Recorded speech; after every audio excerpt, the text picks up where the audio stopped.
నరేంద్రుని పాలనా శైలి మారేనా 3-0. నరేంద్ర మోదీ పాలనా శైలిలో ప్రతి సమయాన్ని చోటు చేసుకోవాలని నేను ఆశిస్తాను. పార్లమెంట్లో చర్చలకు మరింత సమయాన్ని కేటాయించి అవి సమగ్రంగా జరిగేందుకు అవకాశం కోరుతున్నాను. ప్రతిపక్ష ప్రభుత్వాలు అధికారంలో ఉన్న రాష్ట్రాలు గవర్నర్లు విధుల నిర్వహణ రాజ్యాంగబద్ధంగా ఉండాలని ఆకాంక్షిస్తున్నాను. ప్రధాని మోదీతో సహా సీనియర్ మంత్రులు మన తోటి భారతీయ పౌరులు అయిన ముస్లింలను అనుచను తెరగనాటి అలవాటుకు స్వస్తి చెప్పాలని.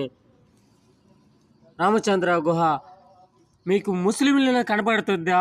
భారతదేశంలో వేరే మతాలు కనబడలేదా? ముస్లింలు 2వ స్థానంలో ఉంటారు. ఎందుకు 2వ స్థానంలో ఉండే వాళ్ళని రెచ్చగొడతా ఉంటారు? మిగతా బీద వాళ్ళని ఎంతమంది 0 మైనస్ పాయింట్లో ఉండే జనాల్ని కూడా